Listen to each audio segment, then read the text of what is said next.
The story begins as we see a girl named Jill running away from soldiers, but she falls to her knees because of her injury. But she refuses to die a pathetic death, so she decides to fight, but the Prince Gerard breaks her sword, and the soldiers capture her. She remembers the time he proposed to her, and she thinks about how people called her a cold-blooded witch who only smiles when she's fighting. But she wasn't bothered by any of it, because Gerard was by her side, but she was heartbroken after learning his true intentions. He tells her she should be ashamed, because instead of admitting her crime, she decided to run away. So she explains she's being framed, but he isn't convinced, saying she hurt his sister Ferris. He explains if she had just trusted him blindly, she would have lived a long life and could have even become the queen. But he thinks things turned out for the best, because he doesn't wish for his children to turn out like her. He orders his men to take her away, but she takes one of their swords and tries to attack him, but he easily disarms her. So she runs away and jumps off the roof as Gerard orders his men to shoot her, but she manages to block them. So he throws his spear at her, and she tries to stop it, but it pierces right through her heart, and she wishes she could redo her life so that she won't make the same mistakes.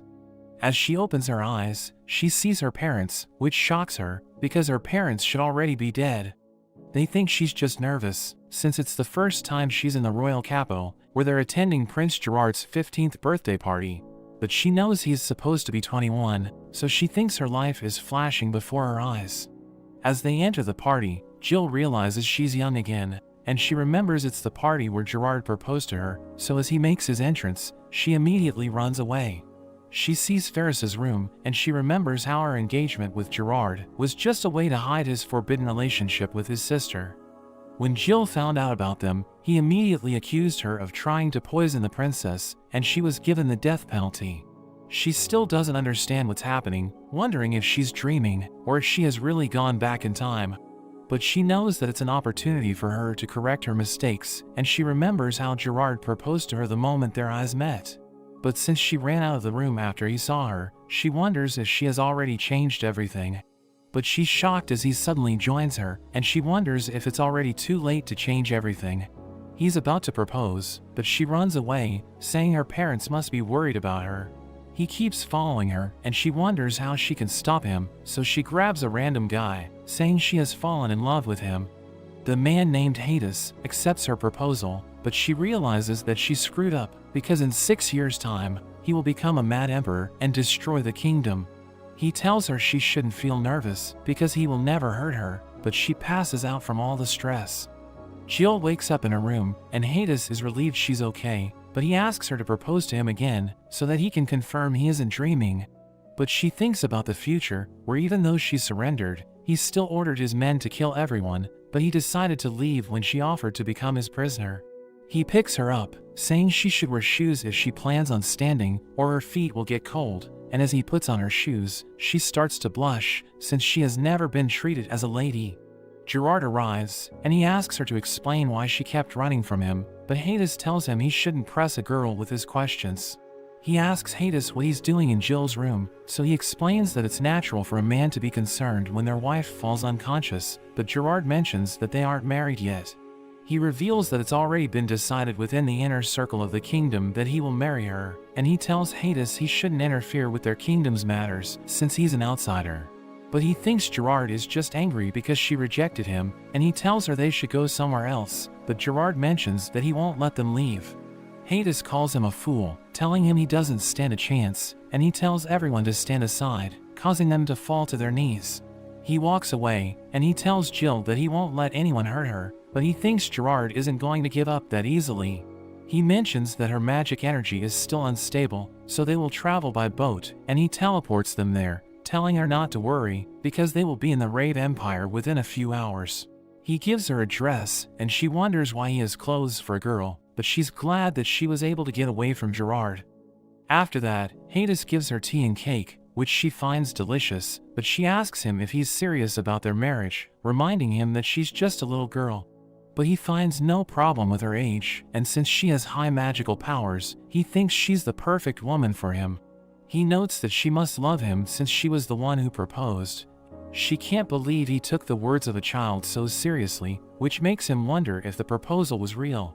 So he asks her if she's really going to marry him, but she reveals that the proposal was a lie. A dragon named Rave suddenly appears, and it starts laughing at Hades since he thought she really loved him, so he grabs its tail and slams it to the ground. She thinks about the legend where the goddess of love and land named Kratos and the dragon god of logic in the skies named Rave dragged humanity through 1,000 years of war. Only people in the Kratos kingdom can use magic, while dragons are only found in the Rave Empire. Jill apologizes for the proposal, saying she didn't think he would take it seriously, and he thinks it's his fault for thinking a girl like her would suddenly fall in love with him. He tells her he will take her back to Kratos, which scares her, since she knows that if she returns, she will need to deal with Gerard. Hades notes that even though it was a lie, he was still happy for a moment, because he thought someone wished to spend their life with him, which makes her realize she's treating him just like Gerard treated her. As he leaves, she stops him and tells him she's prepared to marry him, but he thinks she's trying to fool him again. But she kneels before him and promises to make him happy. She explains that because of her age, their marriage needs to be only in name until she grows up, but he hugs her and promises to take care of her. He tells Rave to give its blessing to her, which causes a ring to appear on her finger, and he mentions that it's the dragon consort's ring, which proves that she received Rave's blessing as the emperor's wife. He notes that until they hold a marriage ceremony, they'll tell people they're engaged, but as long as she has the ring, he will treat her as his wife, saying he will do everything to protect her. Their boat is suddenly attacked, and she thinks they should fight back, but Hades falls to his knees, telling Rave to take her to the harbor. But she refuses to leave, saying she will protect him, so she uses magic to lift the ship into the air, and she destroys the enemy's cannonballs with just her fists. They arrive at the Rave Kingdom, and Jill tells the soldiers to take care of Hades, saying they were attacked during the trip.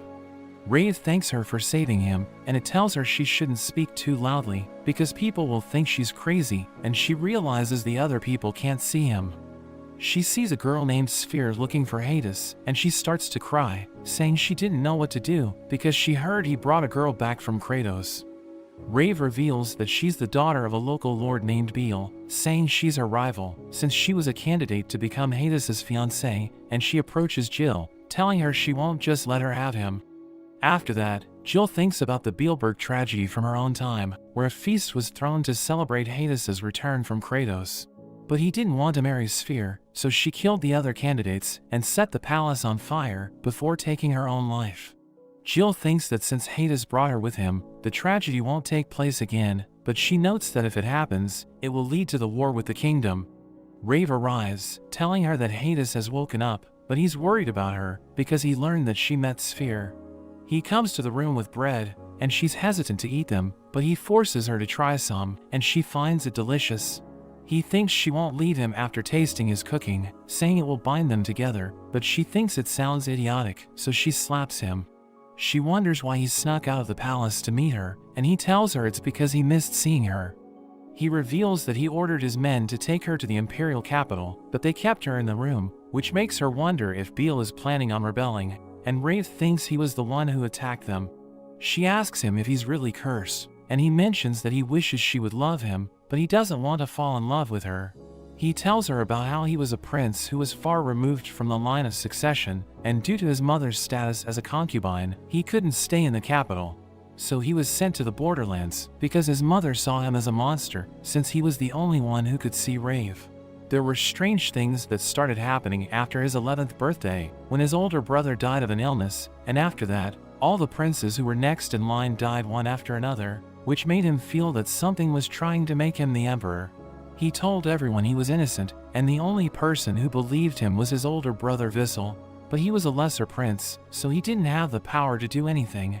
The strange deaths continued happening for 5 years, so his father made him the crown prince, but he decided to leave the palace because he was afraid of him.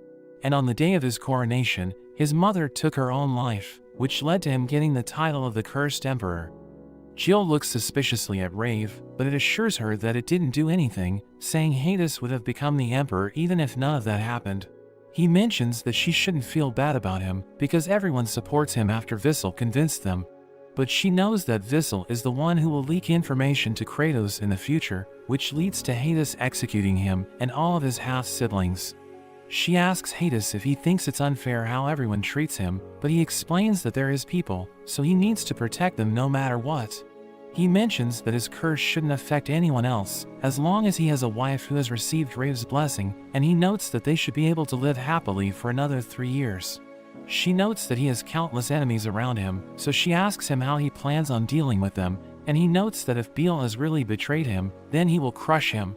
But he doesn't wish to use violence, which means they need to collect information, so she tells him to stay in the palace, while she leaves to investigate. He thinks it's too dangerous for her to act alone, but she explains that it's her duty as his wife, which makes him so happy that he falls to the ground. The next day, Jill walks around the city in disguise, when she hears Sphere inside a church, where a priest tells her that Beal treasures her, even though she's his daughter from his previous wife, who he didn't love. She starts to cry, because she's older than the age Hades is looking for, and Jill wonders why he has set such a condition.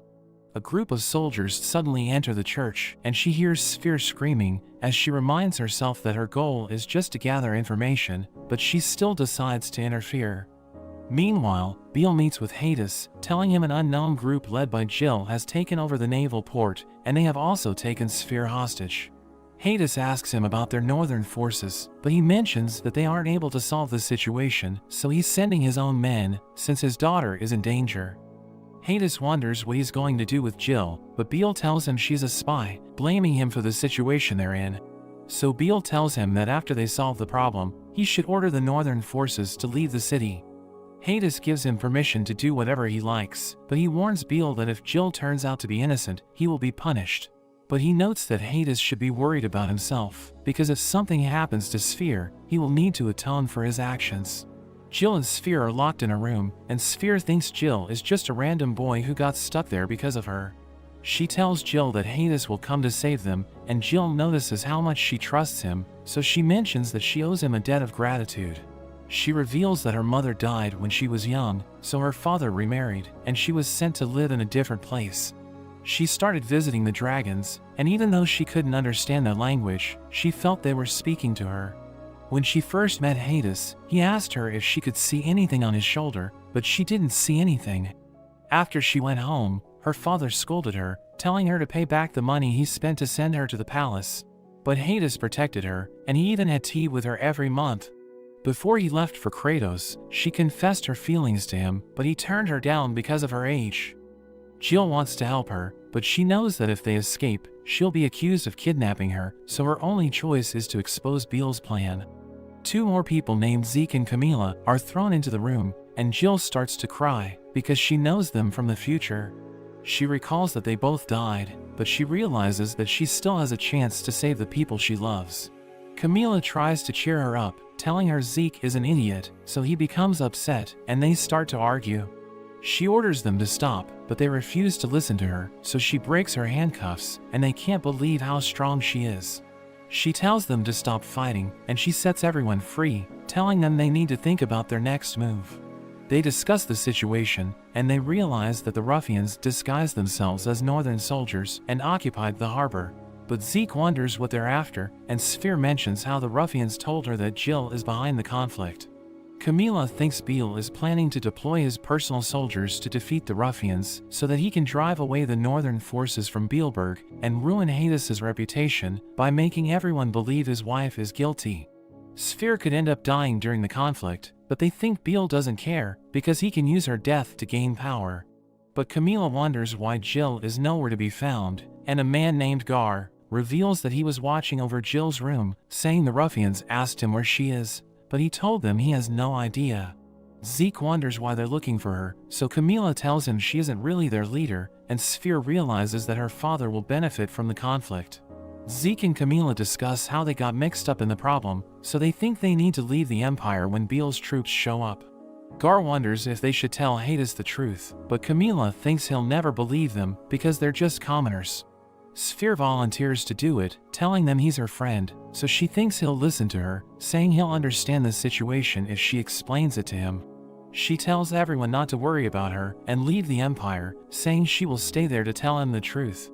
But Jill thinks about the Beelberg tragedy, thinking it's going to happen if she doesn't interfere, since Sphere will suffer because of her father's actions. So Jill decides to remove her disguise, and she introduces herself, telling them the enemy won't make a move until they find her. So she thinks they can still turn the tables, saying they need to rescue the other members of the Northern forces and retake the harbor.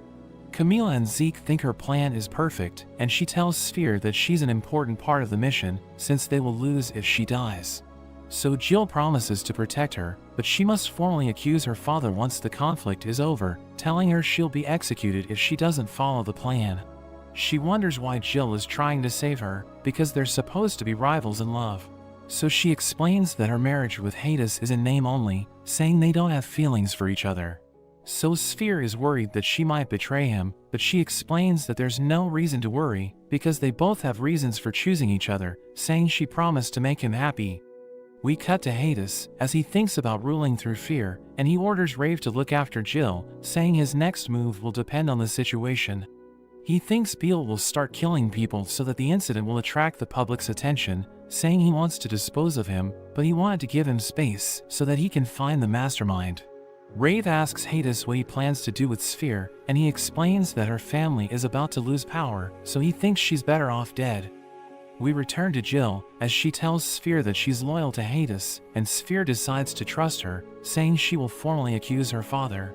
So Jill promises to protect her, and she mentions that they need to get rid of the ruffians before Beale's army arrives, saying they should start by freeing the imprisoned Northern forces. Gar knows that they're being held in the church, so she tells him to guide them there, but they ask her how she plans to escape, so she explains that she will break through the wall, revealing that she used to be called the Demon Sergeant. We see the Northern forces imprisoned in the church, as Jill suddenly appears, and she easily defeats the guards. She introduces herself to everyone, saying Hades ordered her to rescue them. She reveals that Beale planned the conflict, and she mentions that she has been accused of being a spy, while Sphere was used as a disposable tool by her father. She tells them they need to fight back, ordering everyone to prepare for battle and retake the harbor. We see Hades as he starts baking, and Rave appears, telling him Jill is amazing because she's leading the Northern forces against the enemies. He realizes that she's trying to save everyone, and Rave mentions that she's beating up the ruffians, telling him she doesn't need help. He wonders if the harbor has been damaged, so Rave tells him it will cost millions to repair it, and he plans to make Beale pay for everything instead of destroying his family. Rave thinks it's an excellent plan, telling Hades he no longer needs to rule through fear, because Jill is taking care of everything for him. But soldiers suddenly appear, and they tell him that the traitors are headed for the palace, so Beale ordered them to protect him, telling him he needs to evacuate. But he mentions that the harbor is about to be reclaimed by their Northern forces, so he wonders why they're telling him to evacuate. We see Camila and Zeke taking out the enemy soldiers, and they return to the church with Jill, who realizes that the Northern forces have fortified their position,